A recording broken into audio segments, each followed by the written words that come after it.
A poor girl pretends to be ugly on a blind date, but a millionaire CEO challenges her and asks her to marry him. Before we begin the story, tell us in the comments, what city are you watching from? And don't forget to rate the story from 0 to 10 at the end. Enjoy. Helena, this is social suicide. I'm going to get arrested for crimes against common sense, said Sarah, staring at her reflection in the mirror. Her lips were smudged with dark brown lipstick, messily applied. Her cheeks were far too pink. The large orange glasses covered half her face, and the messy bun on top of her head looked like it had been done by a hurricane in a hurry. On the bed, Helena was trying not to laugh as she applied crooked eyeliner. You look amazing, just the way my mom would never imagine. And remind me again, why am I going on a blind date with a billionaire CEO in your place? Because I love my boyfriend. And I'm way too much of a coward to tell my parents that. So you're going instead, scare the guy off for me, and get a fancy dinner out of it. It's what we call a win-win. You bribed me with $90, Sarah replied, crossing her arms. That's what I call emotional blackmail. Oh, come on, you said yourself you needed the cash. All you have to do is show up, say a few weird things, and you're done. A guy like that will run the second you say your first awkward hello. Sarah sighed. For months, she had been juggling culinary school, working part-time at bakeries, pulling night shifts at a cafe, and selling sweets on the street. On top of that, she was taking care of her sick mom and trying to pretend life was under control. A little extra money and a free 5-star dinner didn't sound too bad. Promise me that if this goes wrong, you'll defend me when your mom finds out? I'll defend you with claws, teeth, and blue eyeshadow. Sarah took a deep breath. This is going to end in disaster. Or in free wine at a fancy restaurant, Helena replied with a grin. Minutes later, Sarah got out of the taxi in front of a 5-star restaurant on the Upper East Side. She was wearing a puffy sleeve dress that looked like it came from a costume thrift store, low shoes with colorful socks, and the same messy bun on her head. When she walked in, a waiter hesitated slightly. Name, miss? Helena Duarte. She answered automatically. She blinked. Shoot, she almost forgot the act. Right this way, please. In a quiet corner of the dining room, a man was waiting. Dark, spotless suit, hands folded on the table, an expression that looked both bored and completely in control. He stood up as soon as he saw her. Tall, elegant, with a face that looked like it had been sculpted by a Renaissance artist. Sarah swallowed hard. Of course he has to look like a cursed prince from cable TV. Miss Helena? He asked, reaching out his hand. That depends. If you're selling encyclopedias, I'm her twin sister. William raised an eyebrow and gave a small smile. William Scott. I don't sell encyclopedias, just companies. Sarah shook his hand and sat down, cringing at the loud sound her dress made against the leather chair. And I just sell desserts in little jars. I guess we're even. He looked at her with curiosity. So you sell desserts. And you're Ambassador Duarte's daughter? Sarah froze for a second. Yes, but I was raised by very free-spirited nannies. I grew up learning the value of a good chocolate truffle. William nodded slowly. Admirable. The waiter arrived with the menu. Sarah scanned it and whispered, Is there anything that comes in a jar? I recommend the salmon with passion fruit reduction, the waiter offered. Reduction? I like my passion fruit in full force. If you've got something that explodes with passion fruit, let me know. William laughed for the first time. I think I'll have the same as her. She glanced at him, suspicious. You like passion fruit explosions? I like women who are real, even when they look like they walked out of a psychedelic musical. Sarah squinted. Was that a compliment? Still deciding, he replied, amused. Sarah decided to step up her game. I snore, I talk in my sleep, and I have existential crises about ants. Fascinating. I love eccentric people, he said seriously. She leaned forward. I'm way too ugly for you. You should go out with someone prettier. I've dated pretty women. I'm tired of them. I want someone truly ugly. She froze. That made no sense. Why are you doing this? Are you messing with me? William set the menu down and looked straight at her. On the contrary, I'm enjoying this. It's rare to meet someone who actually surprises me. Sarah crossed her arms, suspicious. You're either a psychopath or you've got some very weird kink. Neither, he answered calmly. But maybe I just have a thing for people who don't try to impress me. Her eyes widened. Dinner moved along at an unusual pace. Sarah was making up stories about her rebellious childhood in the Patagonian desert. She said she was an expert at recognizing pigeons by their accents, and that her greatest talent was whistling songs from the 1930s. Instead of pulling away, William seemed more and more intrigued. "You are one of a kind," he said as he tasted dessert. "I like that. I'm a rare piece, one of a kind, undervalued in the market of normal people," she said, resting her chin on her hand. "But you seem like an executive who knows exactly what he'll be doing 10 years from now. Is that a bad thing? It's boring. You strike me as the type who even schedules your dreams. Maybe that's why I'm here. Someone told me you were surprising." Sarah choked on her water. "Who told you that?" "Your mother, or rather, Helena's mother," he said with a slight smile. Her eyes widened. He knew? No. Impossible. "Oh, she talks too much," she said, trying to keep her cool. "But I'm just a simple girl with big ambitions and questionable taste in clothes." William looked at her for a few seconds. "I like you like this." Sarah raised an eyebrow. "Like what?" "Strange, unexpected, completely different from the norm." She laughed. "Good to know I'm standing out." He leaned in a little. "Would you have dinner with me again?" Sarah nearly choked again when William asked about a second date. She had spent the entire evening trying to be as strange as possible, and he still wanted to see her again? "Are you serious?" she asked, adjusting her orange glasses that kept slipping. "Completely serious," William replied, with that smile that was starting to make her nervous. "In fact, I have a proposal for you." Sarah frowned, suspicious. "What kind of proposal?" William leaned back in his chair, studying her with eyes that seemed to see more than she wanted him to. "You're trying to look unattractive on purpose, aren't you?" Sarah froze. She tried to keep a straight face, but her cheeks were getting warm. "I don't know what you're talking about. I always dress like this," she lied, nervously fiddling with her messy bun. "Sarah," he said gently, for the first time using her real name instead of Helena. "I built an empire by observing people. I know when someone's putting on an act." Her eyes widened. How did he know her real name? I don't. The smudged lipstick done on purpose, the glasses that clearly aren't your prescription, the dress you chose specifically to look tacky, he listed calmly. All very carefully designed to scare people off. Sarah felt like she'd been caught red-handed. Her first instinct was to run, but something in his voice made her stay. "And if it's true?" she asked defiantly. "You going to turn me into the fashion police?"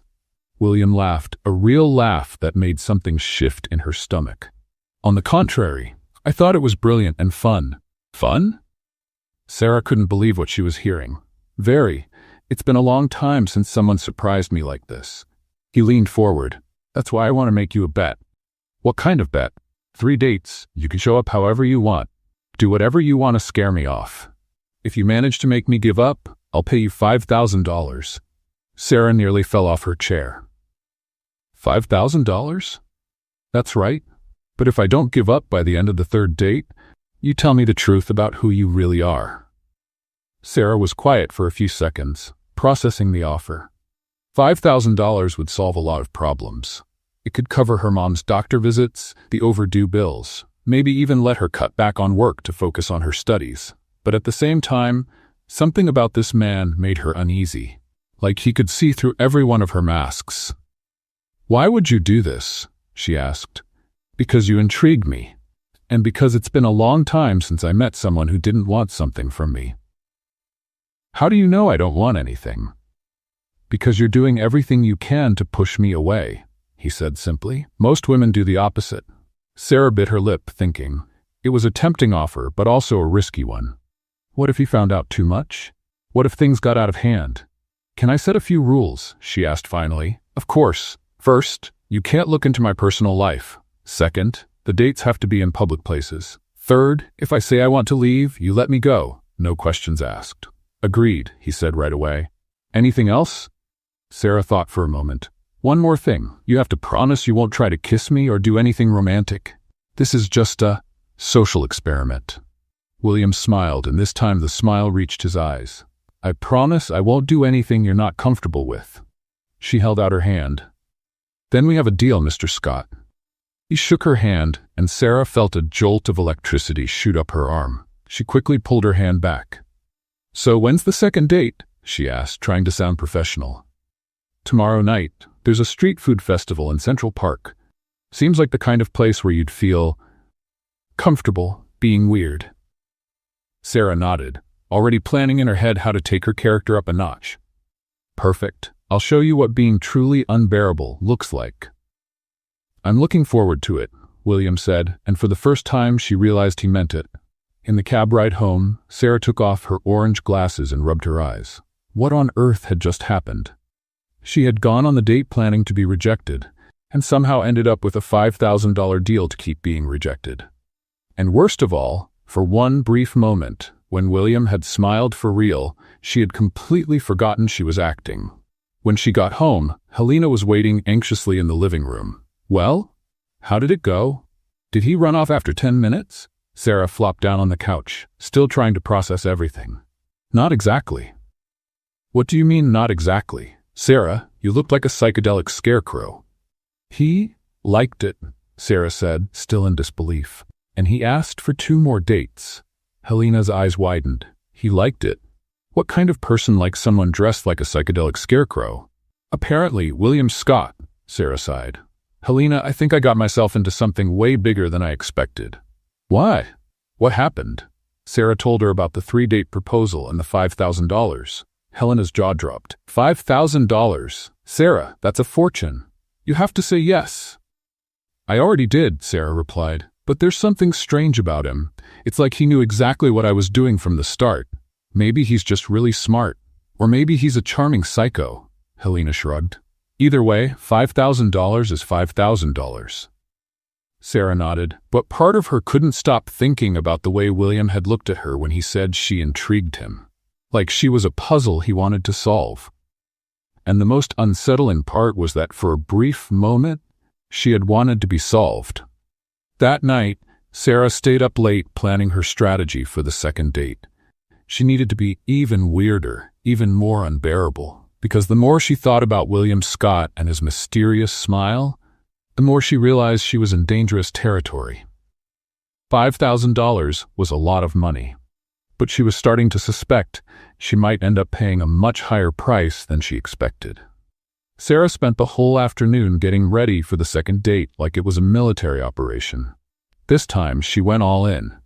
A pink and purple striped jumpsuit from a thrift store, bright yellow rain boots, 3 beaded necklaces in wild colors, and a straw hat with fake flowers glued on.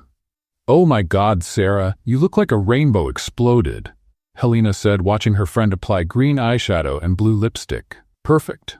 If this doesn't make him give up, nothing will," Sarah replied, putting on a 3rd coat of mascara that made her eyelashes look like spider legs.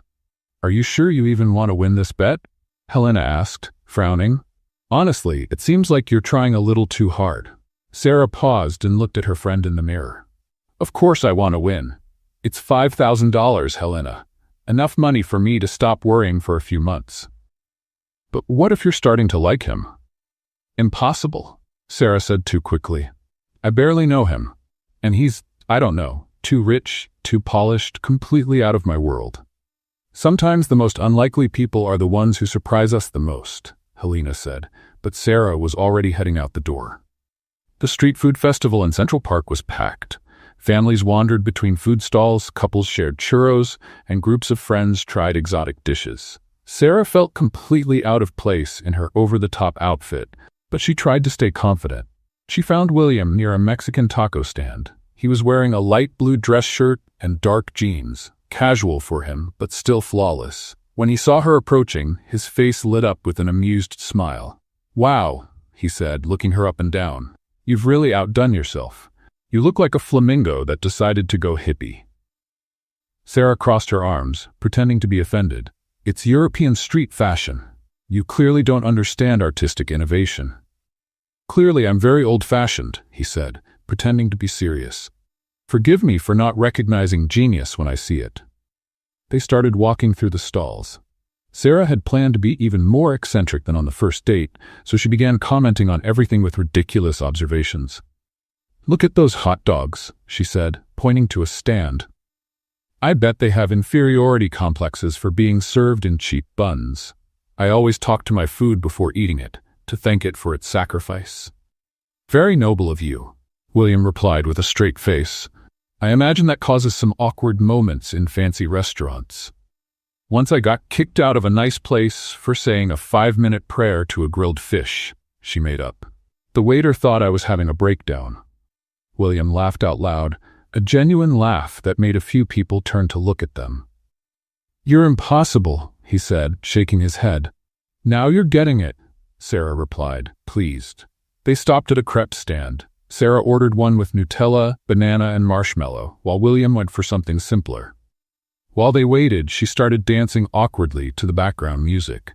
"This is the traditional dance of my people," she said, moving her arms in an uncoordinated way.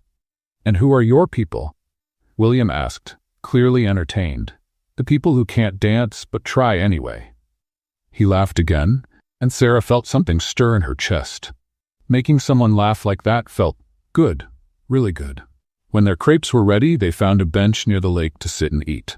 Sarah kept up her quirky comments, but started noticing that William didn't just laugh. He also came up with clever and funny remarks of his own. "Look at those ducks," he said, pointing toward the lake. "They look like stressed-out executives rushing to important meetings."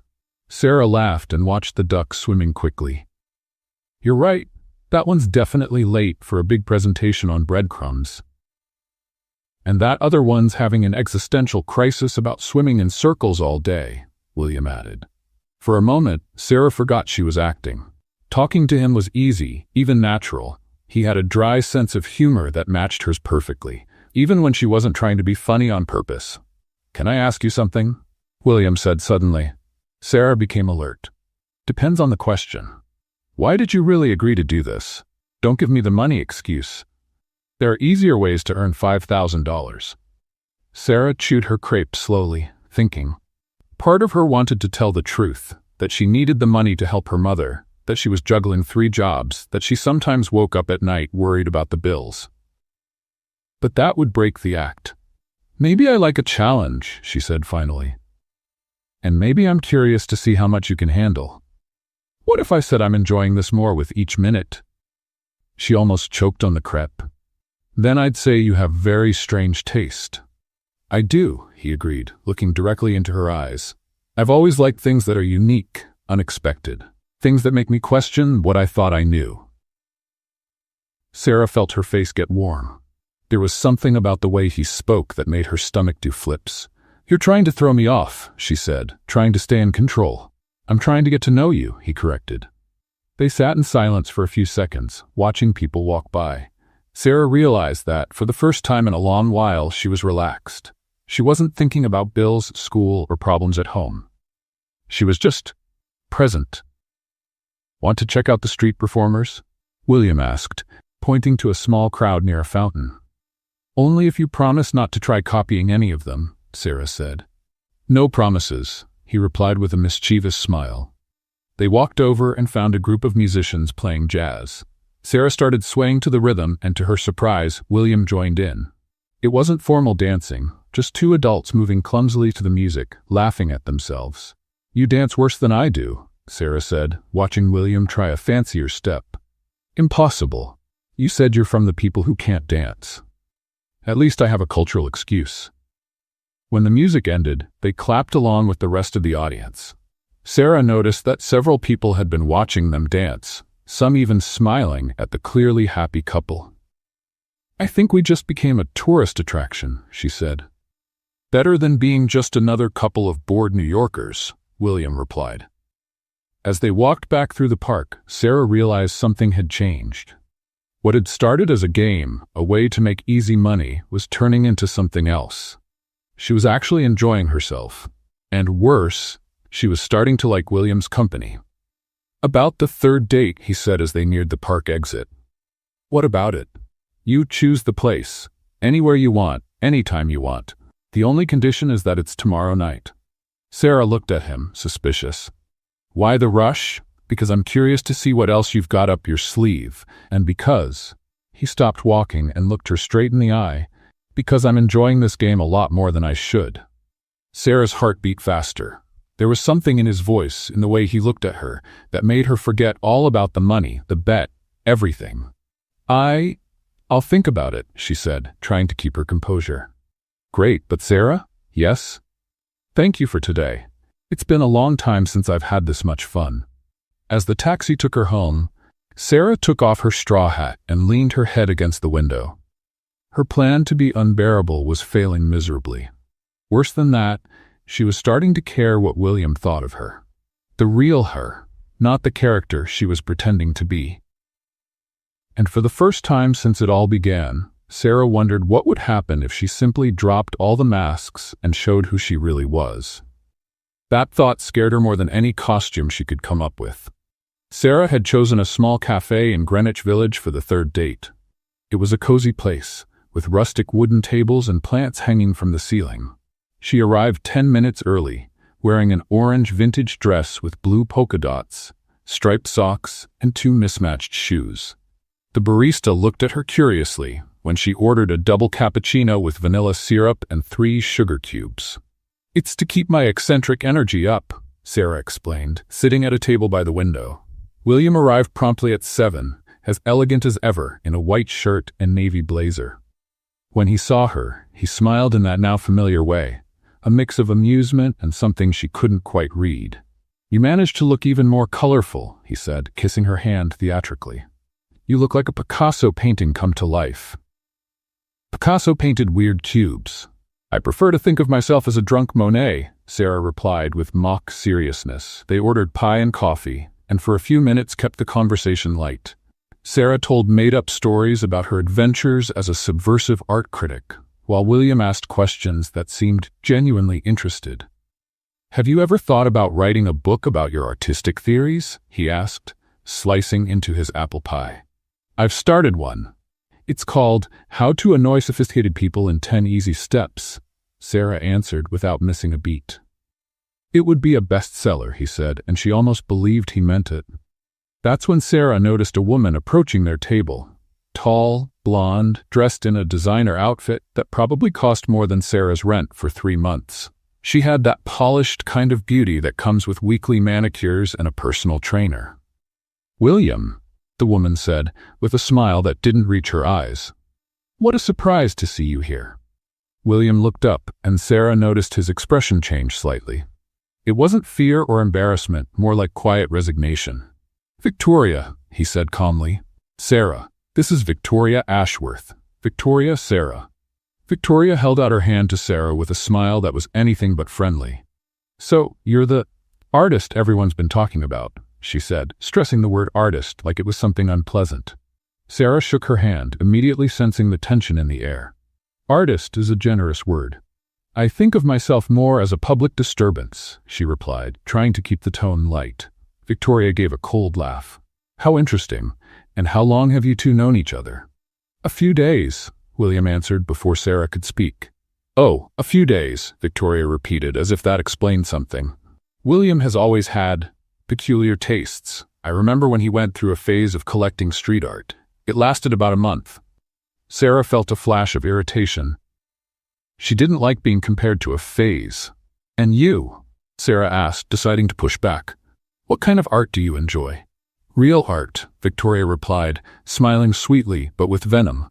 Paintings that actually have value, not those youthful expressions by people who sell candy on the street. Sarah's blood ran cold. How did Victoria know about the candy? William was watching the exchange closely, but he didn't step in. That made Sarah even more uncomfortable. Excuse me? Sarah said, trying to keep her voice steady. Oh, I'm sorry, Victoria replied, feigning innocence. I thought you knew people talk. New York may feel like a big city, but social circles are small, especially when someone different shows up on the radar. Victoria, William said at last, his voice carrying a warning tone. What? I'm just making conversation, she said, but her eyes sparkled with malice. It's so rare to see William with someone so authentic, someone who actually has to work for a living. Sarah felt her face grow hot. The implication was clear. Victoria knew exactly who she was and was trying to expose her in front of William. Well, Sarah said, forcing a smile, at least my job helps make people's day a little sweeter, literally. How noble, Victoria answered. And creative too. The disguise, I mean. Very theatrical. This time it was Sarah who was left speechless. Victoria clearly knew about the disguise as well. But how? William was still watching, and Sarah started to wonder if he was enjoying this, or if he had planned the whole thing. "Well, it was a pleasure meeting you, Sarah," Victoria said, picking up her designer purse. "William, we'll talk later. I'm sure we have plenty to catch up on." She walked away, leaving behind a trail of expensive perfume and tension. Sarah stayed quiet for a few seconds, trying to process what had just happened. Then she turned to William. "Did you know she was going to be here?" "No," he replied calmly, "but I'm not surprised." "How does she know about me? About the sweets, the disguise?" William sighed and leaned back in his chair. "Victoria has resources, and when she wants to know something about someone, she usually finds out." "And you?" Sarah asked, her voice colder now. "What do you know about me?" "I know you work 3 different jobs. I know you sell handmade sweets on weekends near Washington Square Park. I know you study culinary arts at night and that your mother is sick." Sarah felt like she had been punched in the stomach. "You investigated me," she said, not as a question, but a statement. "Not exactly," William replied, "but when someone catches my interest, I tend to look into them." Sarah stood up abruptly, knocking over her coffee cup. "This is a violation of my privacy, and of the rules we agreed on." "Sarah, wait." "No," she said, grabbing her bag. "This has gone too far. You knew who I was from the beginning, didn't you? You've been playing with me this whole time." "That's not how it is." "Then how is it?" she demanded, crossing her arms. "Do you get a kick out of mocking poor people? Is that what rich people do when they're bored?" For the first time since they met, William looked genuinely shaken. "No, Sarah, you don't understand." "Oh, I understand perfectly," she said, her eyes burning with angry tears. "You and your rich, snobby ex-girlfriend decided to have some fun with the poor girl who sells candy. What a funny story to tell at your fancy dinners." "Sarah, that's not true." But she was already walking out of the cafe, hearing him call her name, but never looking back. Out on the sidewalk, Sarah paused for a moment, trying to catch her breath. Her heart was racing, and she felt exposed, like all her masks had been torn off at once. The worst part was that, for a few moments over the last few days, she had started to believe William might actually be interested in her. That he saw something special in her, despite all the ridiculous disguises. But now she saw it for what it really was, just a cruel game played by bored rich people. As she walked toward the subway, Sarah took off her mismatched shoes and threw them in a trash can. She was tired of pretending to be someone she wasn't. And she was tired of believing in fairy tales. What she didn't see was William stepping out of the cafe just behind her, stopping on the sidewalk and watching her walk away, with a look on his face that mixed frustration, regret, and something that looked very much like pain. Sarah spent the next 3 days avoiding any place where she might run into William. She canceled her candy stand schedule at Washington Square Park, changed her route to school, and even avoided some of her favorite work spots. But on Thursday morning, she found an envelope under her apartment door. Inside was an elegant invitation to a charity auction at the Metropolitan Museum of Art, along with a handwritten note. "Sarah, I know you have every reason to be upset with me. But this event supports a cause I think you'd care about. Free medical treatment for low-income families. If you want to go, I'll be there. If you don't want to see me, at least consider going for the cause. W." On the back he had added, "P.S. No need to dress weirdly, unless you want to." Sarah read the note several times, sitting in the small kitchen of the apartment she shared with 2 other girls. Her first instinct was to tear up the invitation and throw it away. But the words "free medical treatment" made her stop. Her mother had canceled 3 doctor's appointments last month because of money. If there was even a small chance that this event could help people in the same situation, maybe it was worth going. But what would she wear to a charity auction? She called Helena, who showed up an hour later with 3 borrowed dresses and a determined look on her face. "You're finally going to dress like a normal person," Helena said, holding up a simple but elegant navy blue dress. "This one's perfect." "I don't know if this is a good idea," Sarah said, eyeing the dress. "What if he thinks I'm going because of him? And what if you are?" "I'm not," Sarah replied a little too quickly.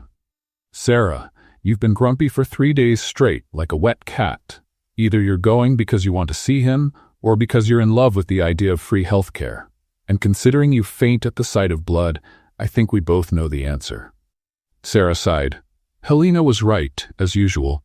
He looked into my life, Helena. He knew who I was the whole time. I felt like an idiot. Or maybe he cared enough to want to know more about you, Helena suggested, helping Sarah try on the dress. Look, I get that it feels intrusive, but think about it. How often does a millionaire CEO bother to look into someone's life? This isn't just a game to him. The dress fit Sarah perfectly. She looked at herself in the mirror and almost didn't recognize the person staring back. Without the quirky outfits or dramatic makeup, she looked normal. Pretty, even. I don't know how to act like myself, she admitted. Just be yourself, with more confidence, Helena said, adjusting Sarah's hair. And remember, if he does anything you don't like, you can walk away at any time. The Metropolitan Museum had been transformed for the event. Soft lighting illuminated the artwork while waiters moved around with champagne and elegant appetizers. Sarah immediately felt out of place, but tried to keep a confident posture. She spent about 20 minutes looking at the auction pieces and reading about the causes they supported when she sensed a familiar presence behind her. You came, William said, his voice a mix of surprise and relief. Sarah turned slowly. He wore a flawless tuxedo and had a cautious expression, like someone approaching a wounded animal. I came for the cause, she said, keeping her tone neutral. Not for you. I understand, he said, but a small smile formed at the corners of his mouth. You look beautiful. Sarah felt her face grow warm but tried to keep her composure. Thank you. You look normal for your standards. They stood silently for a few seconds, looking at an abstract painting on the wall. Sarah, about what happened at the cafe. I don't want to talk about it, she cut in, at least not here. All right, he said, but may I show you a few of the pieces? There are some I think you might like. Sarah hesitated. Part of her wanted to keep her distance, but another part was curious to see the event through his eyes. Only if you promise not to try and impress me with fancy art talk. I promise to stick to basic and occasionally clueless observations, he said, offering his arm.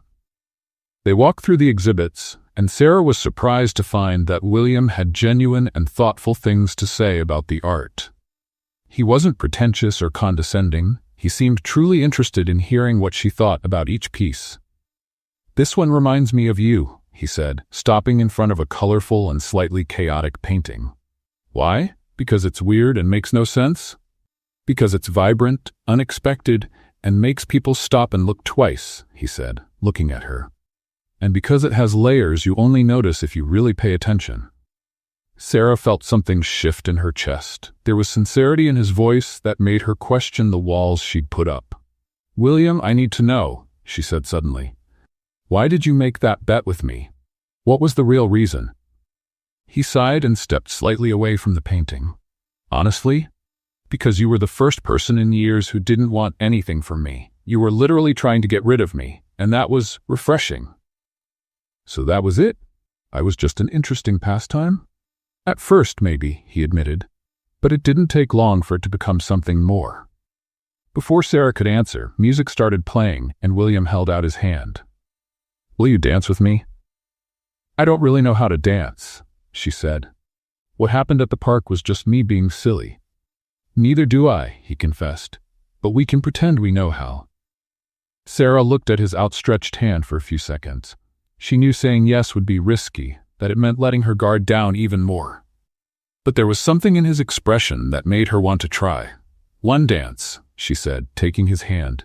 Just one. They moved to the small area that had been set up as a dance floor. William placed one hand on her waist and held the other with his. Sarah could feel the warmth of his body through the thin fabric of her dress. You're not stepping on my feet, she noted, trying to keep the mood light. Not yet, but the song just started. They danced in silence for a few moments, and Sarah found herself relaxing in his arms. It was different from the casual hugs she gave her friends. There was an intimacy to it that made her feel both nervous and at ease. Sarah, William said softly, his voice close to her ear. About Victoria. She was trying to get under your skin because she knows you mean something to me." Sarah looked up to meet his eyes. "How could she know that when I don't even know?" "Because she's known me a long time, and she knows I've never brought anyone I really cared about to places where she might show up." Sarah's heart sped up. There was something in the way he spoke that made her defenses start to fall. "William, That's when she tripped. Her low heel caught on the hem of her dress, and she lost her balance. William caught her immediately, pulling her against his chest to keep her from falling. For a moment, they stayed like that, her leaning into him, their faces just inches apart. Sarah could feel his breath, could see little golden flecks in his dark eyes. "Are you okay?" he asked, his voice slightly hoarse. Sarah nodded, but didn't move away. There was something about the moment, about being so close, that made everything else disappear. The other people, the music, her worries about who he really was, it all faded. "Sarah," he murmured, and she realized he was leaning slightly closer. For a second, she thought he was going to kiss her. And for a second, she wanted him to. But then she remembered where they were, who they were. And she gently stepped back. "I should go," she said, trying to pull herself together.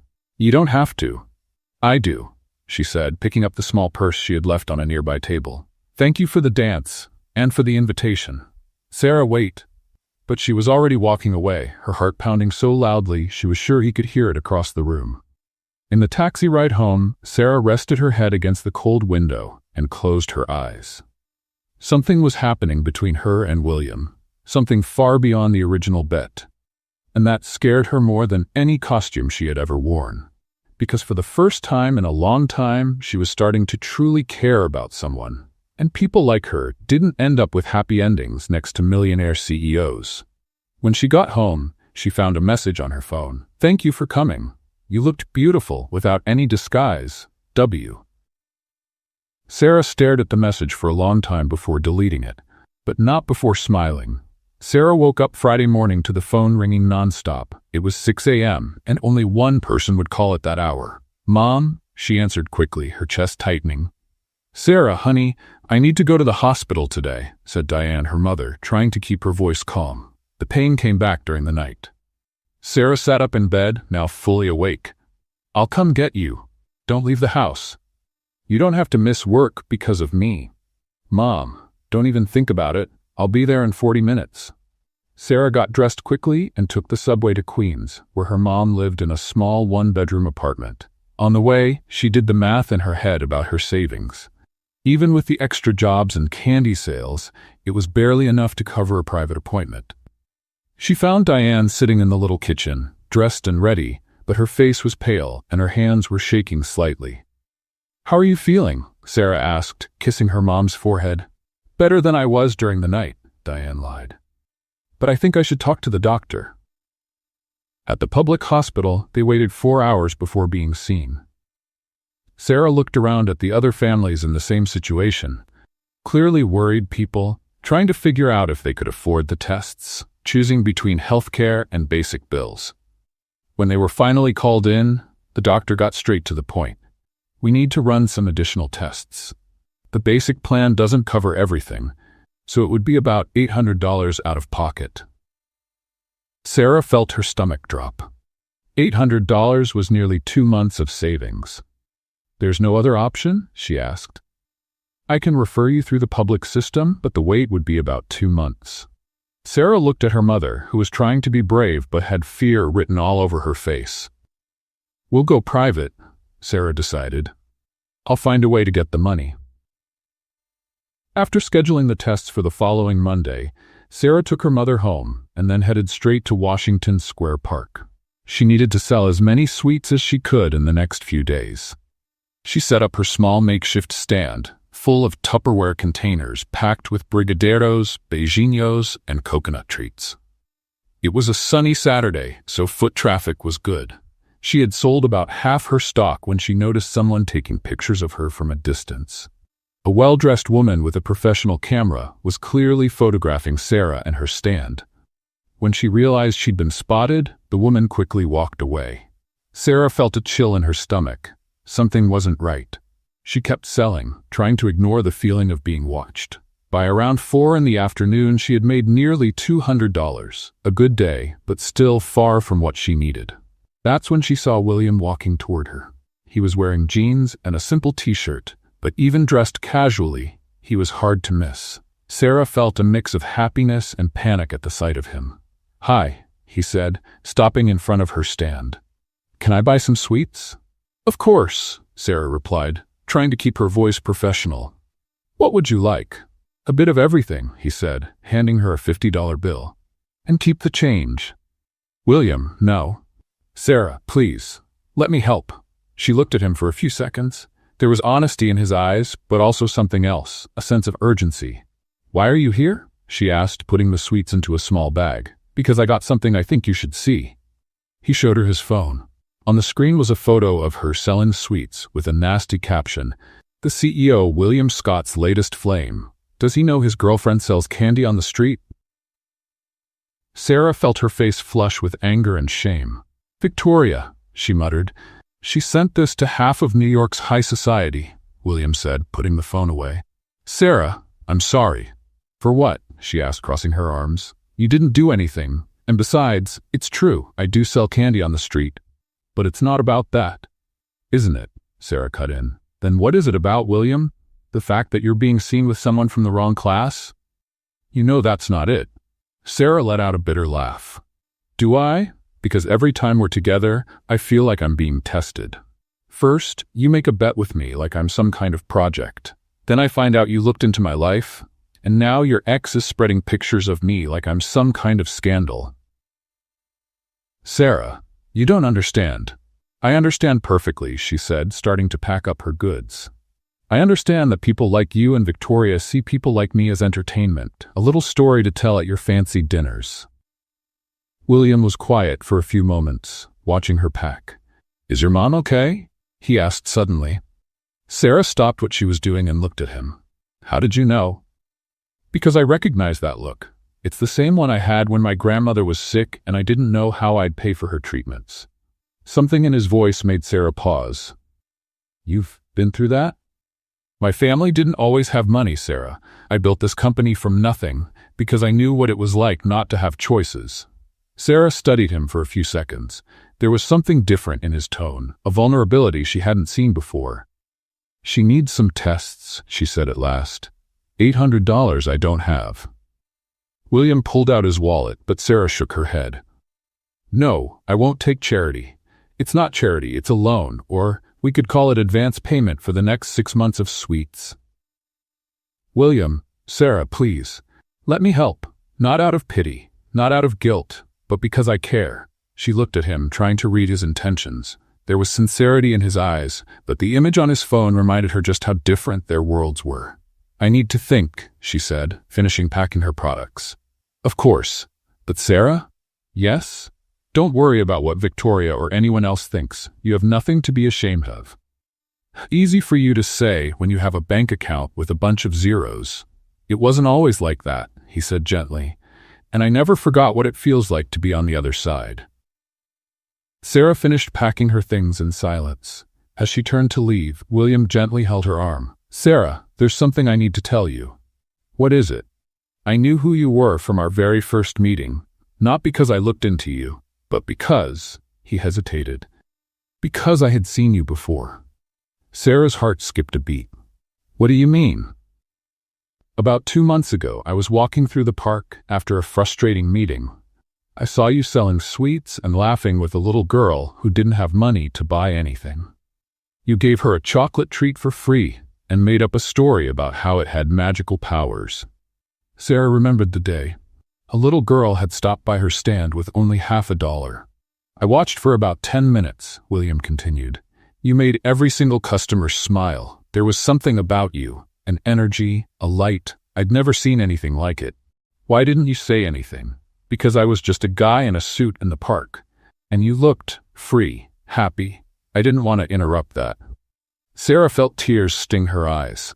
"So when Helena sent me in her place, I recognized you right away, but you were hiding behind that disguise, so I figured maybe you had your reasons." "William?" she whispered, unsure what to say. "I fell in love with you that day in the park, Sarah, with the real you, Everything else was just a way to get to know you better. The tears finally fell down Sarah's face. She felt exposed, vulnerable, but also relieved to finally hear the truth. I don't know what to say, she admitted. You don't have to say anything right now, he said, gently wiping a tear from her cheek. But think about what I said regarding the loan. Your mom is more important than our pride. Sarah nodded, still trying to process everything he had told her. I'll call you, she finally said. I'll be waiting. As she walked toward the subway, Sarah felt like her world had turned upside down. The man she thought had been playing games with her had actually fallen for her before they had even really met. And now, she wasn't sure who was wearing a mask, him or her. Sarah spent the entire weekend thinking about her conversation with William. His words kept echoing in her mind. I fell in love with you that day in the park. She kept trying to decide whether she should believe him or if it was just another carefully planned move. On Monday morning, she decided to accept the loan for her mother's medical exams. She called William, and he answered on the first ring. Sarah, how are you? I'll accept your help, she said, swallowing her pride. But it's a loan. I'll pay it back with interest if necessary. No interest needed. Yes, it is. I want this to be a real transaction. There was a pause on the other end. All right, whatever you prefer. I can transfer the money right away. Thank you, she said softly. This means a lot to me. It means a lot to me, too. It means you trust me, at least a little. After hanging up, Sarah sat on her bed and finally let herself cry, not out of sadness but relief. Her mother was going to be okay. That was all that mattered. The exams went well, and the doctor said it was just an inflammation that could be treated with medication. Sarah felt like a huge weight had been lifted from her shoulders. In the days that followed, she and William exchanged a few messages about her mother's health, but they didn't see each other. Sarah had gone back to her usual routine. College, work, selling sweets, trying to sort through everything that had happened between them. Then Thursday came, and everything turned upside down again. Sarah was in the college library when she received a call from an unknown number. Sarah Martinez? A formal male voice asked. Yes, that's me. My name is James Parker. I'm Mr. William Scott's personal assistant. He'd like to know if you're available for a meeting this afternoon. Sarah frowned. Why was William having his assistant call her instead of calling himself? What kind of meeting? Mr. Scott prefers to explain in person. Would 5 o'clock at his office work for you? Sarah hesitated. Going to William's office felt like crossing a line she wasn't sure she was ready to cross. Can't he call me directly? Mr. Scott is in meetings all day, but he said it was important to speak with you today. Curiosity won over caution. All right, 5 o'clock. William's company building was impressive. All glass and steel, with a lobby that looked like it came straight out of an architecture magazine. Sarah felt small and out of place as the elevator took her up to the 30th floor. William's assistant greeted her with a professional smile and led her to a meeting room with a panoramic view of Manhattan. Mr. Scott will be with you in a few minutes, she said, offering her water or coffee. Sarah chose water and looked out the window, trying to calm her nerves. What could William want to talk about that was so important? When he entered the room, he was back to being formal. Dark suit, business posture. But there was something different in his eyes, a kind of hesitation she wasn't used to seeing.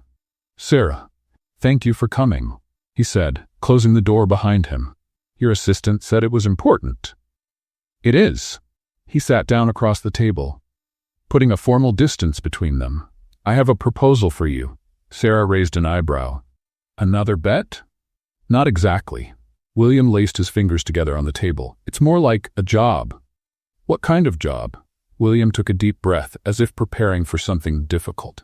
My grandmother is very sick. The doctors say she doesn't have much time, and she has this obsession. She wants to see me married before she dies. Sarah felt her stomach sink. William, what are you suggesting? She's coming to stay with me for a week. I need someone to pretend to be my fiancé. The silence in the room was deafening. Sarah looked at him like he had lost his mind. You want me to pretend to be your fiancé? For 1 week. You'd be well paid, of course, $50,000. Sarah almost choked on her water. $50,000? It's a fair amount for what I'm asking. You'd have to stay at my place, attend a few social events, and convince my grandmother that we're a happy couple. Sarah stood up suddenly and began pacing the room. This is crazy, William. You're talking about faking an engagement. I know how it sounds. It sounds like you're hiring me to be an actress in your personal life. She turned to face him. That's exactly what you're doing, isn't it? William stood up too, looking frustrated. Sarah, my grandmother is dying. She raised me after my parents died in an accident. She's the only family I have left. If pretending to be engaged for a week can give her peace, I'd do anything. Sarah's anger softened a little when she heard the pain in his voice. Why me? Why not ask Victoria or someone else from your social circle?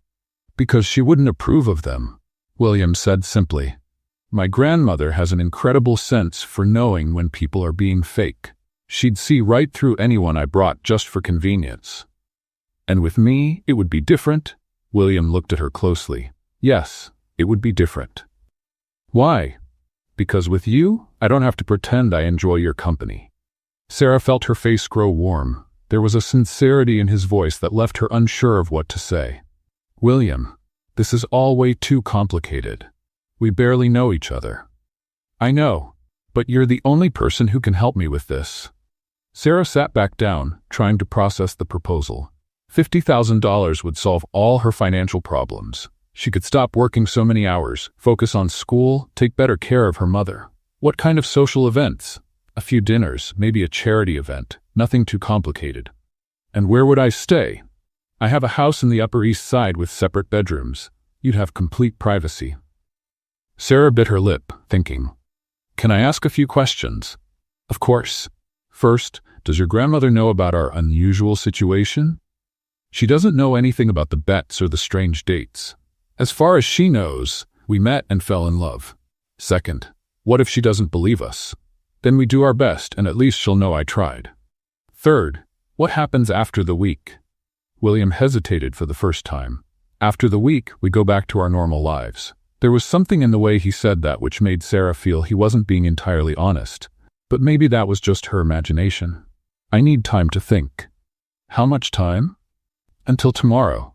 It's a big decision, William nodded. Of course. But Sarah? Yes. Thank you for at least considering it. I know it's a lot to ask. Sarah grabbed her purse and headed to the door. Just before leaving, she turned around. William, your grandmother, she really means a lot to you? Everything, he answered without hesitation. She means everything to me. That night, Sarah called Helena and told her about the proposal. Helena was silent for a few seconds before bursting out, $50,000 to pretend to be a fiancé for a week? Sarah, you have to say yes. It's not just about the money, Helena. It's complicated.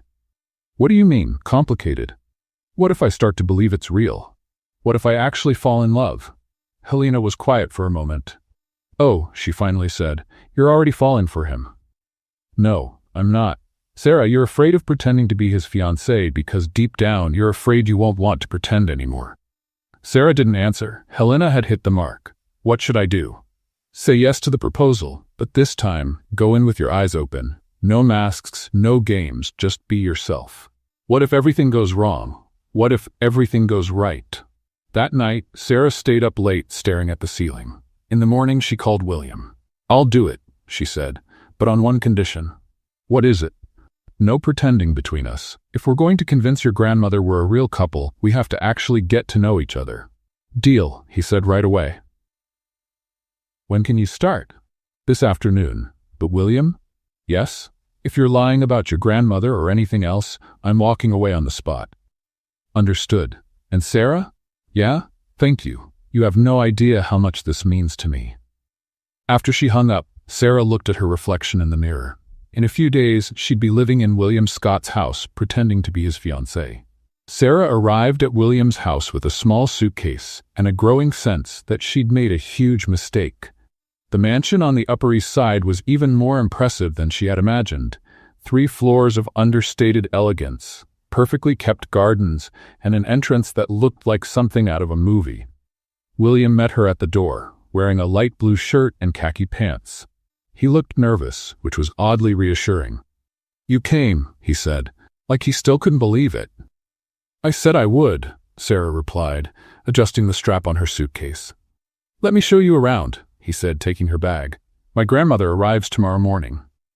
The house felt like a private museum. Expensive paintings on the walls, furniture that probably cost more than Sarah's entire apartment, and a grand staircase leading to the upper floors. It was beautiful, but cold.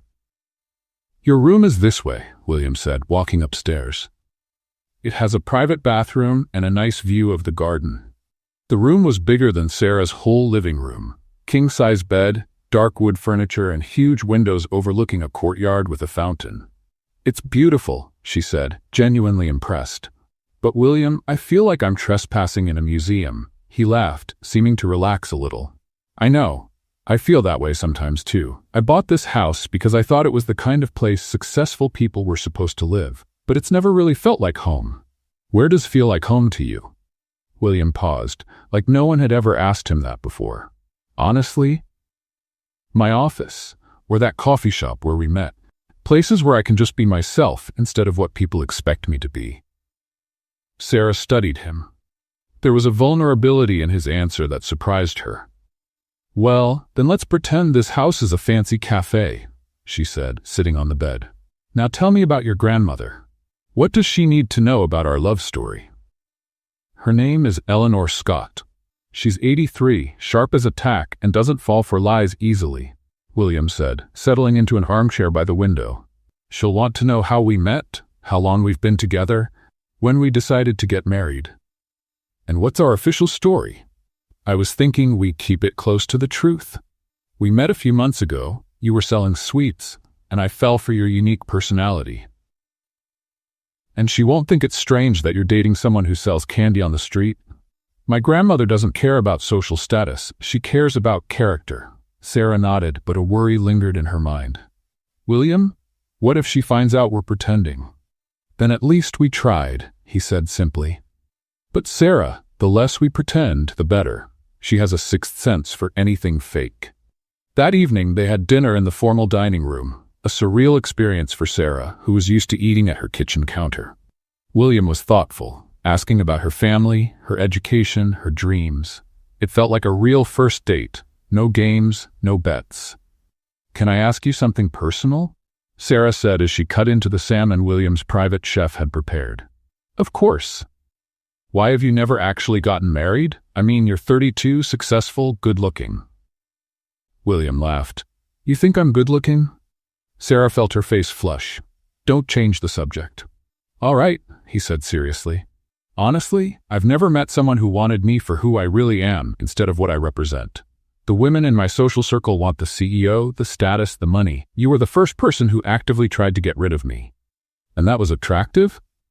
"Extremely," he said, looking straight into her eyes, "because it meant you didn't want anything from me, and that gave me the freedom to be myself."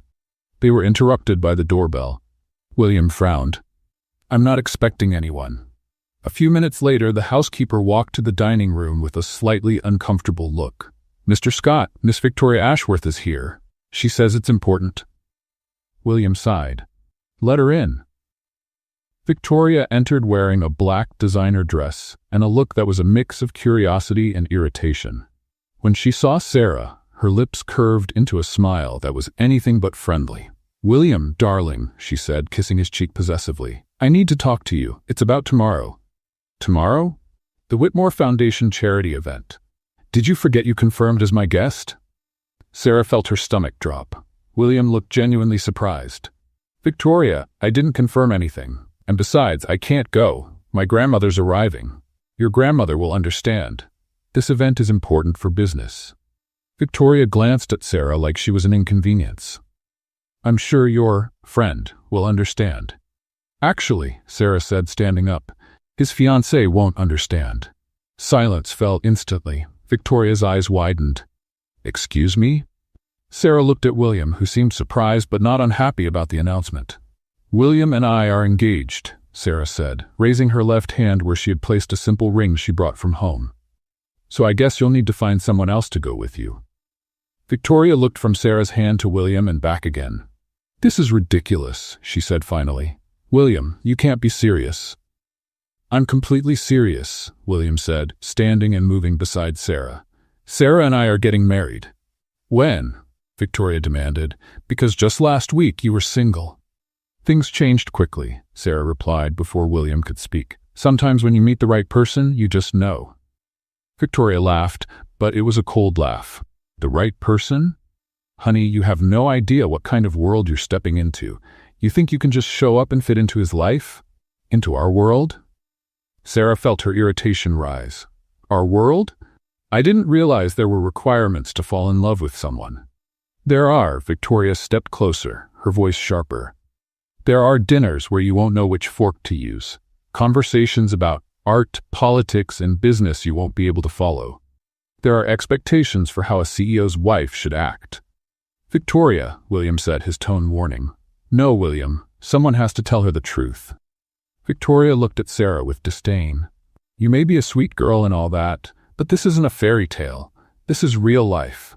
And in real life, people from different worlds don't work. Sarah felt like she had just been slapped. All her insecurities rose to the surface. Maybe you're right, she said quietly. Maybe I really don't know what kind of world I'm walking into. Sarah, William said, realizing she was closing up. But you know what I do know? Sarah continued, her voice growing stronger. I know how to make someone smile when they're having a bad day. I know how to work hard for what I want.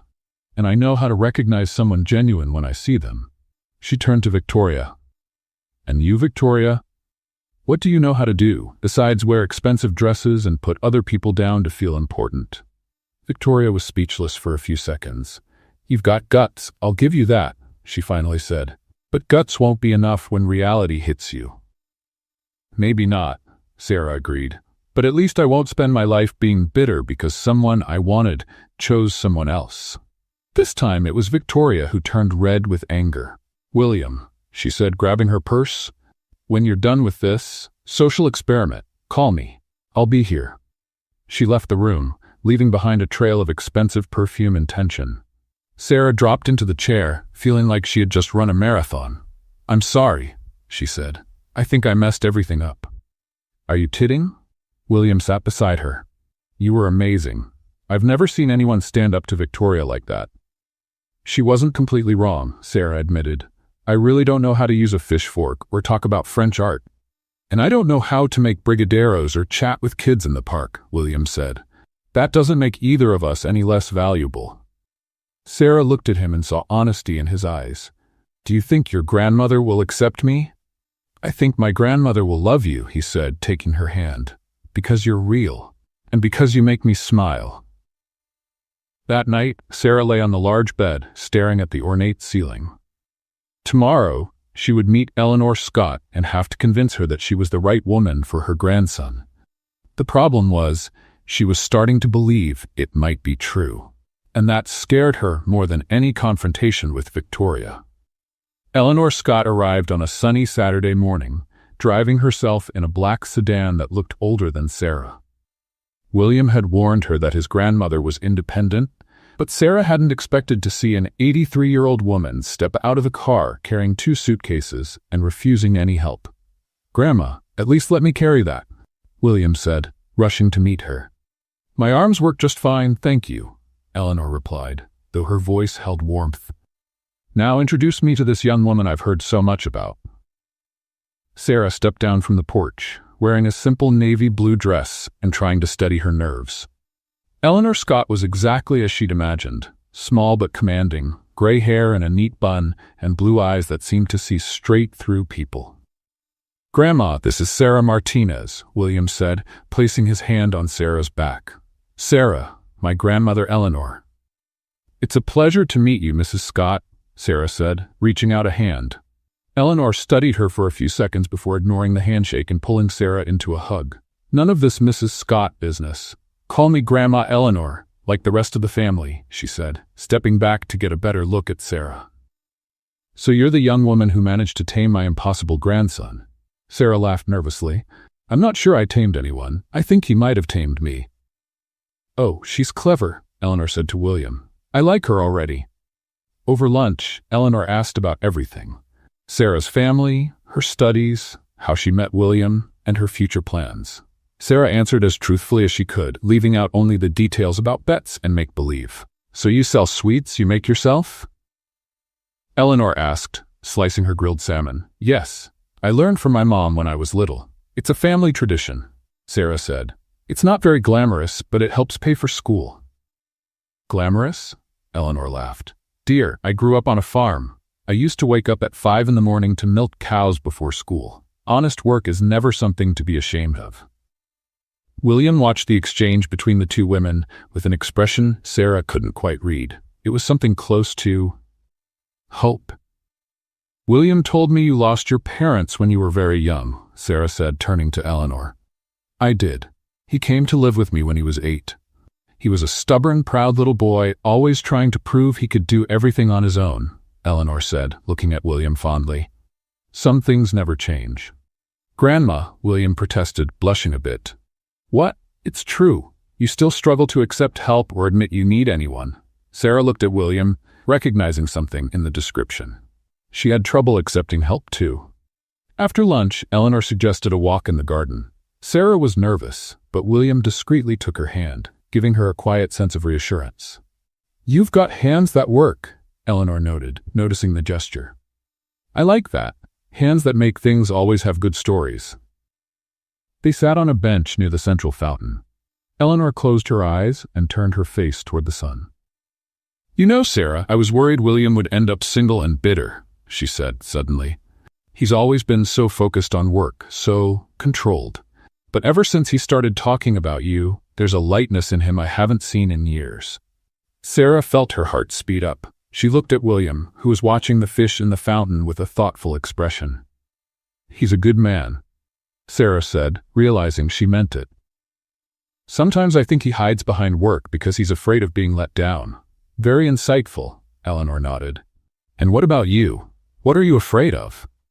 The question caught Sarah off guard. I am afraid of not being enough, she admitted, of always reaching for something just out of my grasp. Ah, Eleanor said, gently taking Sarah's hand. Dear, if William chose you, it's because you are more than enough. He may be stubborn, but he's no fool. That afternoon, William suggested they cook dinner together. Eleanor insisted on helping, despite his protests. Grandma, you should rest. Nonsense. Cooking is relaxing. Besides, I want to see how you two work together. The mansion's kitchen was bigger than Sarah's entire apartment, with professional appliances she barely knew how to use. But when William started chopping onions and Eleanor began preparing spices, Sarah felt at home. William, you're cutting those onions like they're diamonds, Sarah said, taking the knife from his hand. Let me do it. I do know how to chop onions, he protested. I know you do, but you're making the pieces too perfect. For a stew, they should be a little uneven. Eleanor watched the exchange with interest. She's right, William. You've always been too much of a perfectionist, even in the kitchen. As they prepared a simple stew, Eleanor's choice, since she said she was tired of chef food, Sarah noticed how much William relaxed in the kitchen. He laughed at Eleanor's stories about his childhood, made fun of his own limited cooking skills, and seemed genuinely happy. Sarah, Eleanor said while seasoning the stew, can I ask you a personal question? Of course. Do you love my grandson? The question dropped into the kitchen like a bomb. William stopped chopping carrots and looked at Sarah, waiting. Sarah felt her face grow warm. How could she answer that? Technically, it was all pretend, but the feelings she had developed for William were very real. She began, then looked at William and decided to be honest. Yes, I do. Something changed in William's expression when she said that. A mix of surprise, relief, and something else she couldn't quite read. And you, William? Eleanor asked. Completely, he said without hesitation, still looking at Sarah. I'm completely in love with her. Eleanor clapped her hands. Wonderful. Now let's finish this stew before it burns. But Sarah could hardly focus on the food. The way William had answered, the tone in his voice, the way he kept looking at her. There was something there that went far beyond pretending for the sake of a sick grandmother. During dinner, Eleanor shared stories about William as a child. How he used to build imaginary businesses with toy blocks. How he always stood up for the smaller kids at school. How he would surprise her when she was feeling down. One time, when I was sick with pneumonia, he sold all his toys to buy flowers for me, Eleanor said. He was 9. He said flowers would help me get better faster. Sarah looked at William, who seemed slightly embarrassed but smiled. I still like giving flowers to people who matter, he said, looking at Sarah. After dinner, they sat in the living room. Eleanor said she was tired, but Sarah noticed she was still quietly observing how she and William interacted when they thought no one was watching. Well, Eleanor finally said, standing up. I think I'll head to bed. It's been a long trip. She kissed William on the forehead, then walked over to Sarah. Thank you for dinner, she whispered in her ear. It's been a long time since I've seen my grandson this happy. You're good for him. When Eleanor went upstairs, Sarah and William were left alone in the room. The silence between them was heavy with everything that had been said during dinner. You lied to her, William finally said. Sarah felt her stomach sink. About what? When you said you love me. William, because if it was a lie, it was the most convincing lie I've ever heard, he said, stepping closer. But if it was the truth? Sarah looked at him, her heart pounding. What if it was the truth? Then everything changes, he said, now standing right in front of her. Because I wasn't lying when I said I'm in love with you. This time when he leaned in, Sarah didn't pull away. The kiss was gentle at first, hesitant, as if they were exploring unknown ground. But when Sarah kissed him back, deepening the moment, William pulled her closer. When they finally broke apart, both were breathless. Is this real? Sarah whispered. As real as anything I've ever felt, William said, resting his forehead against hers. And for the first time since it all began, Sarah wasn't wearing any kind of mask. Sarah woke up on Sunday with a strange feeling in her chest. The kiss from the night before had changed everything between her and William. But it had also made things more complicated. She was pretending to be engaged to a man she was actually falling in love with, and she no longer knew where the acting stopped and the real feelings began. She went downstairs to the kitchen and found Eleanor already up, sipping coffee and reading the newspaper. Good morning, dear, the older woman said. Did you sleep well? Yes, thank you, Sarah lied, pouring herself some coffee. You're up early. Old habits. Back on the farm, we always got up with the sun. Sarah sat at the kitchen table, a smaller, cozier table than the formal one in the dining room. Can I ask you something? Eleanor said suddenly. Of course. Are you two really engaged, or is this just an act for a sick old lady? Sarah nearly dropped her coffee cup. She looked at Eleanor, who was watching her with those sharp blue eyes. I don't know what you mean. Eleanor chuckled softly. Dear, I raised William. I know all his expressions, every little gesture, and you two are trying too hard to look like a settled couple.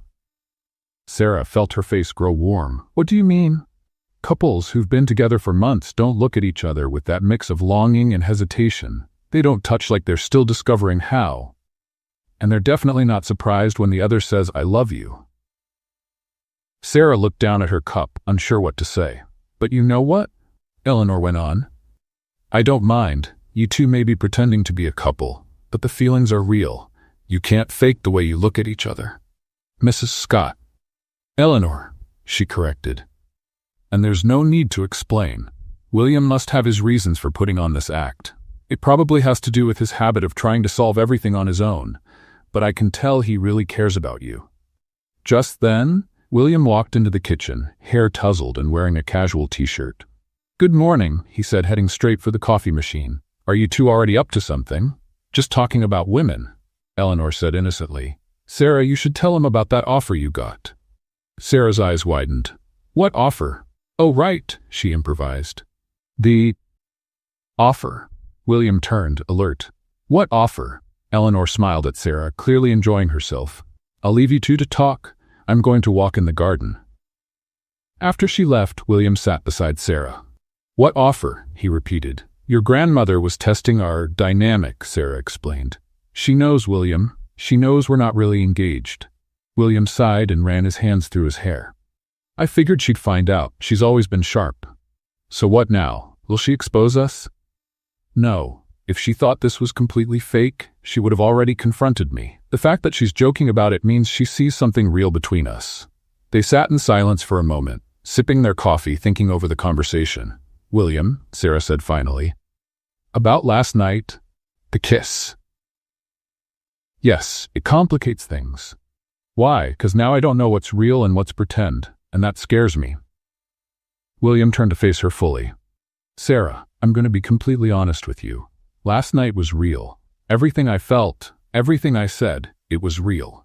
But what about later, when your grandmother leaves and we don't have to pretend anymore? Who said anything about pretending? Before Sarah could answer, William's phone rang. He looked at the screen and frowned. I have to take this. It's my lawyer. He left the kitchen to answer, leaving Sarah alone with her tangled thoughts. 15 minutes later, William returned, looking troubled. We have a problem, he said. What kind of problem? My family, not Grandma, the others, my uncles, cousins, the company board, they found out about our engagement. Sarah felt her stomach sink. How? Victoria. She told everyone she knows, and now they want to meet you, officially. What does that mean? William sank into the chair. It means they'll want birth certificates, information about your family, your education, your financial situation. They're going to look into everything. And when they find out I'm just a poor girl who sells sweets, they'll push me to break off the engagement, he said quietly. They'll say you're after my money, that you don't fit into the family. Sarah stood up abruptly. So that's it. The act ends here. Sarah, no. William, I won't go through the humiliation of being investigated and judged by people who don't even know me. And I won't cause trouble for you with your family or your company. They don't matter to me. But they should, she interrupted. This is your life, your family, your business. I'm just a temporary actress in this story. William stood up and gently held her arms. You're not temporary. Not to me. How can you be sure? We barely even know each other, William. Strip away all the lies and pretending. What's left? A few awkward dates and 3 days of playing a couple. It's about this, he said, pulling her closer. It's about how I feel when I'm with you. How you make me laugh. How you challenge me. How you make me want to be a better man. Sarah felt tears burning in her eyes.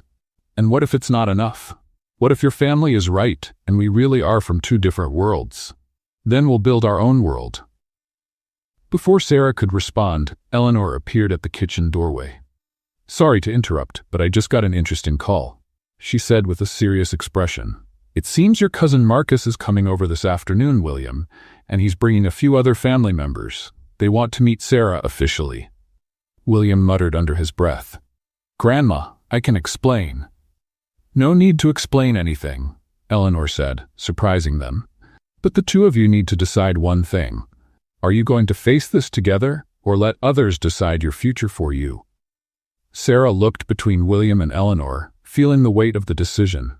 How much time do we have? She finally asked. About 4 hours, Eleanor replied.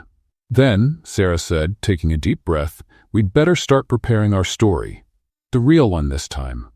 William smiled for the first time since answering the phone. Are you sure? No, Sarah admitted, but I'm going to try anyway. Because you were right about one thing. What I feel for you is real, and that's worth fighting for. Eleanor clapped her hands. Excellent. Now let's make you two look like a couple that actually knows each other. And Sarah? Yes.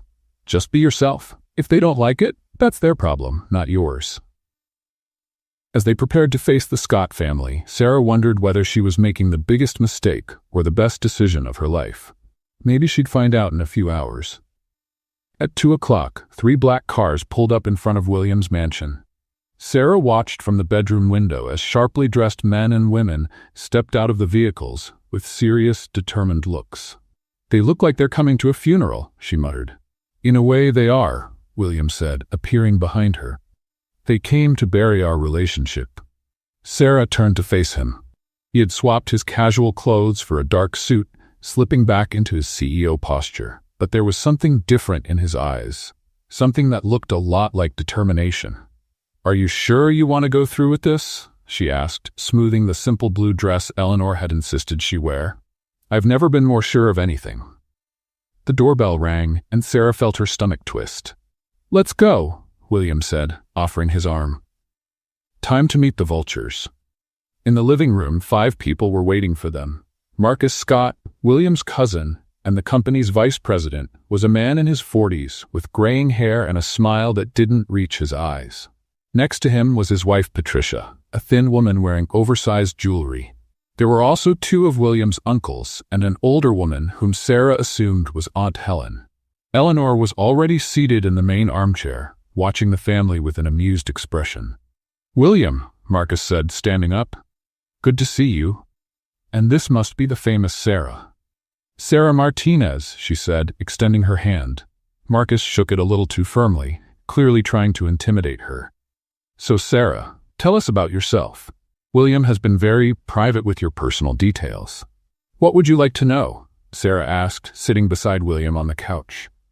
"Well, to start, where did you study?" Patricia asked, pulling a little notebook from her purse as if she were taking notes. "I'm studying culinary arts at Manhattan Community College," Sarah answered honestly. "Community college," Marcus repeated, as if the words left a bad taste. "And your parents? What do they do for a living?" "My mother is a widow. She's been a seamstress her whole life. My father died when I was 16. He was an electrician." The silence in the room was awkward. Sarah noticed the glances exchanged between family members.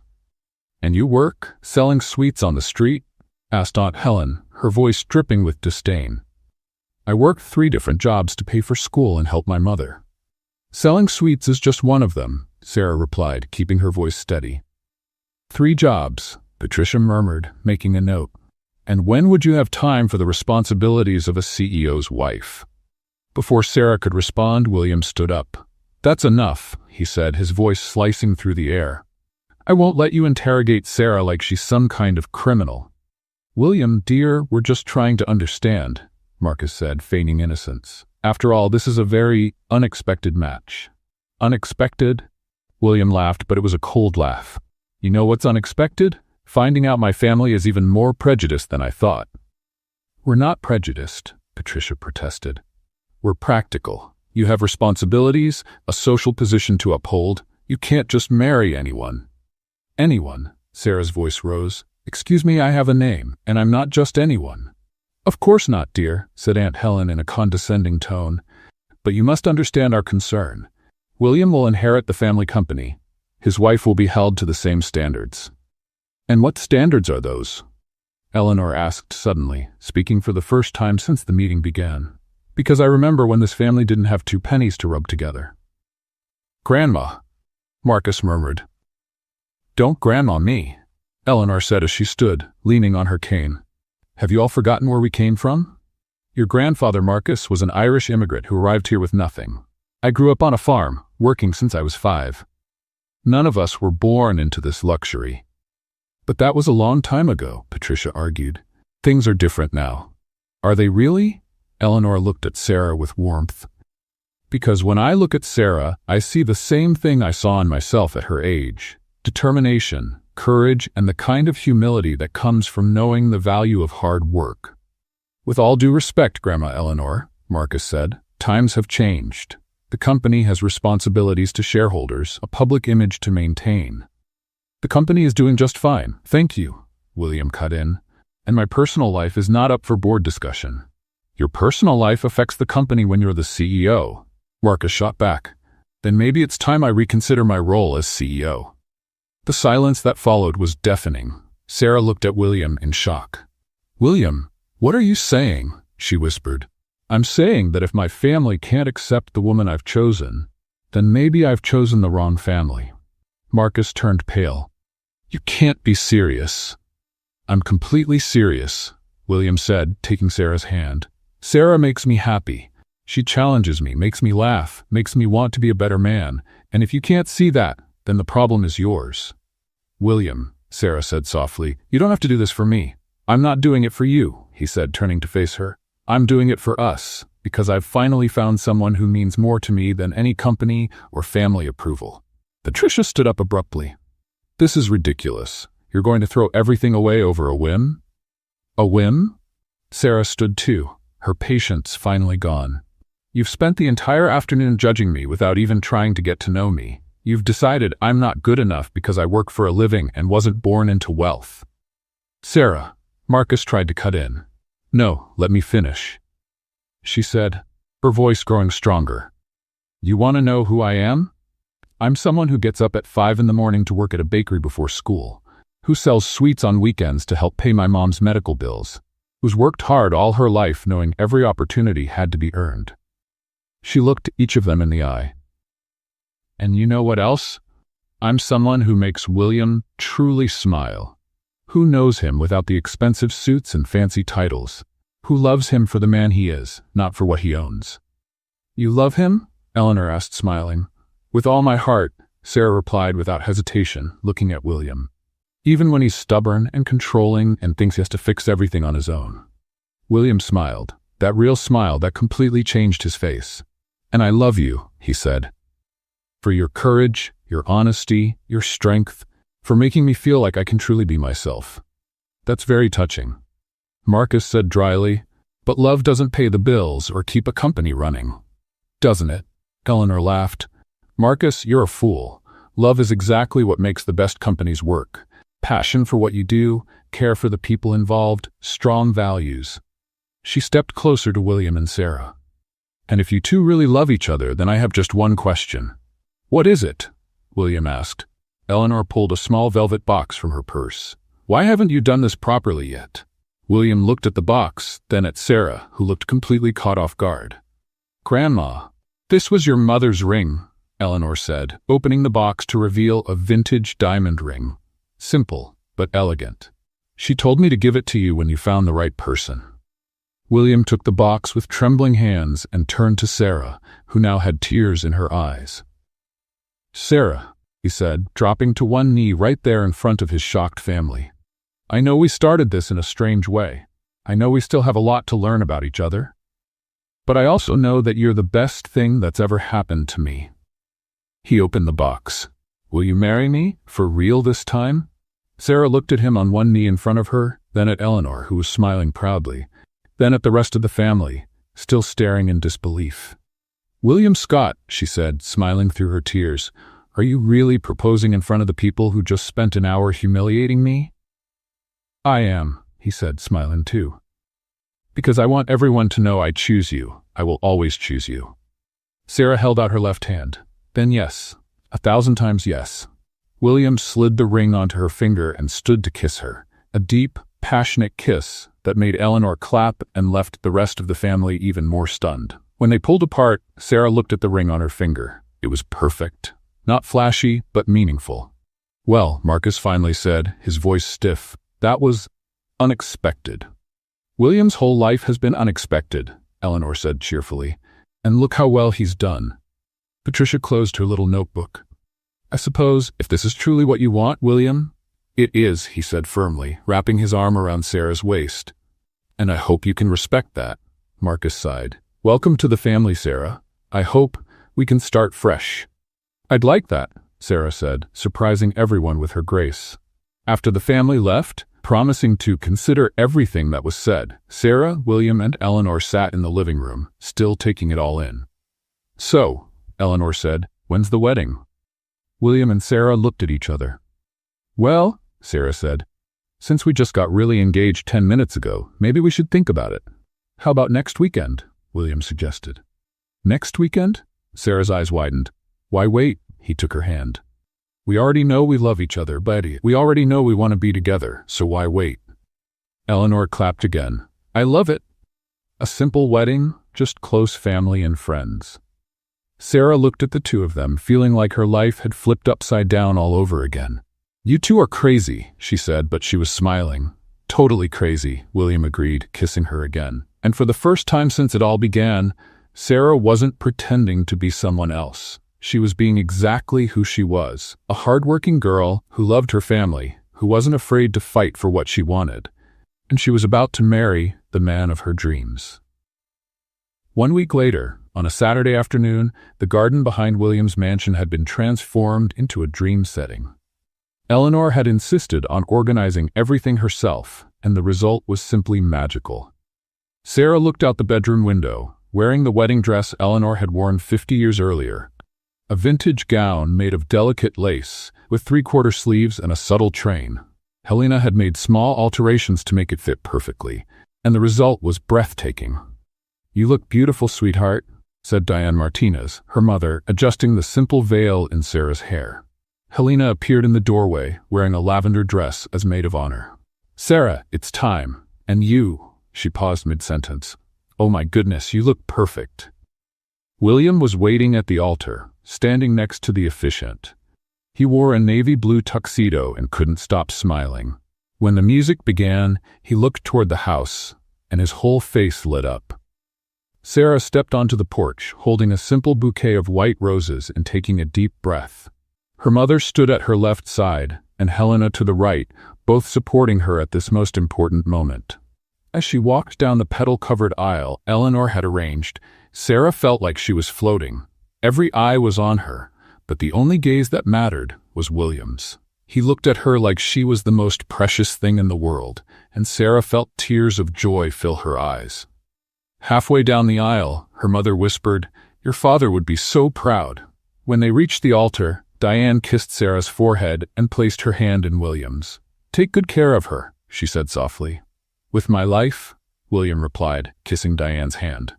The officiant began the ceremony with simple but heartfelt words about love, commitment, and the journey Sarah and William were starting together. When it was time for the vows, William pulled a piece of paper from his pocket. "Sarah," he began, his voice slightly unsteady, "I wrote and rewrote these vows 20 times, trying to find the perfect words. But the truth is there are no perfect words to describe what you mean to me." He looked straight into her eyes. "You've taught me that being vulnerable isn't weakness. It's courage, that laughing at yourself is freeing, that real love isn't about being perfect, but about accepting and celebrating each other's imperfections." Tears ran down Sarah's face. "I promise to support all your dreams, even the crazy ones. I promise never to try to change you because you're perfect just the way you are. And I promise to love you every day.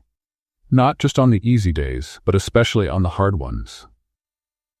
When it was Sarah's turn, she didn't need a piece of paper. The words came straight from her heart. "William, when we met, I was trying to be anyone but myself, and you were the first person who made me want to take off all the masks." She held his hands tightly. "You taught me I can be strong and vulnerable at the same time. That I can dream big without losing my values. That I can trust someone without losing my independence. I promise to be your partner, not your shadow. I promise to challenge you when you're being too stubborn. And I promise to love you not for what you have, but for who you are when no one's watching." When the officiant asked if they accepted each other as husband and wife, they both answered yes, with steady voices full of emotion. "By the power vested in me, I now pronounce you husband and wife. You may kiss the bride." The kiss was long, full of passion and silent promises. The guests broke into applause and joyful cheers, but Sarah and William barely noticed. They were lost in their own world. When they finally pulled apart, William whispered in her ear, "Hello, Mrs. Scott." "Hello, husband," she whispered back, laughing. The reception was small but perfect. Eleanor and Diane hit it off right away, sharing family recipes and telling embarrassing childhood stories about Sarah and William. Helena gave a hilarious speech about how she was sure Sarah would drive William crazy within 6 months. Even Marcus gave a respectful toast, admitting he might have judged Sarah too quickly. By the time the night ended and the last guests had left, Sarah and William sat together on the garden swing, still in their wedding clothes, looking up at the stars. "So," William said, playing with the ring on her finger, "how does it feel to be a married woman?" "Scary," she admitted. "Happy, hopeful, and still a little confused about how we got here." "Me too," he laughed, "but I don't regret a thing." "Neither do I," Sarah said, leaning against him. "Not even the ridiculous disguises." "Especially the ridiculous disguises," William agreed, kissing the top of her head. Months later, Sarah graduated with honors and opened her own bakery, Sarah's Sweets, in a charming spot in Greenwich Village. The business took off quickly, drawing loyal customers not just for the delicious treats, but for the warm energy Sarah put into everything she did. William had found a better balance between work and life, especially after Sarah convinced him to bring on a partner to share the company responsibilities. They traveled together, cooked together, and William even learned to make a decent brigadeiro. One spring morning, Sarah was in the bakery's bathroom, staring at a positive pregnancy test with her heart racing. She and William had talked about having kids, but always as something for the future. Apparently, the future had arrived. That afternoon, she closed the bakery early and spent hours planning how to tell William. She wanted it to be special, something he'd always remember. When William came home, he found the dining room lit with candles and a beautiful dinner waiting. "What's the occasion?" he asked, kissing her. "I just wanted to do something special for my husband," Sarah replied, trying to hide her nerves. During dinner, she was visibly anxious, and William noticed. "Are you okay? You seem nervous." "I am," she admitted, "because I have something to tell you." She got up and went to the kitchen, returning with a small box wrapped in blue paper. "A gift?" William asked, curious. "Open it." Inside was a tiny blue baby shoe and a note that read, "Daddy, I can't wait to meet you. Love, Baby Scott." William looked at the shoe, then the note, then at Sarah, who was smiling with tears in her eyes. "Sarah, are you pregnant?" she said. "It's a boy. I'm 8 weeks along." William's face went through a whole range of expressions: shock, joy, amazement, love, before he stood up and pulled her into a tight hug. "We're really having a baby?" "We're having a baby," she confirmed, laughing and crying at the same time. William kissed her deeply, then knelt down and kissed her still flat belly. "Hi there, little one," he whispered. "It's Daddy. I can't wait to meet you too." Sarah ran her fingers through his hair, feeling a wave of love so strong it almost knocked her off her feet. "Are you happy?" she asked. William stood and looked at her like she was the most precious thing in the world. "Happy?" "Sarah, I'm over the moon. Scared, but over the moon." "I'm scared too," she admitted, "but I know we're going to be good parents." "The best," he agreed, placing his hand gently on her belly. "And if this baby is even half as special as their mom, we're the luckiest people in the world." That night, lying in bed and making plans for the future, Sarah thought about how much her life had changed since that first crazy meeting. She'd started out trying to get rid of a man and ended up finding her soulmate. What did you think of Sarah and William's story? Leave your thoughts in the comments. On a scale from 0 to 10, how would you rate this story? Don't forget to subscribe to the channel and turn on the notification bell to keep up with all our stories. And be sure to check out more emotional stories by clicking right here on the final screen.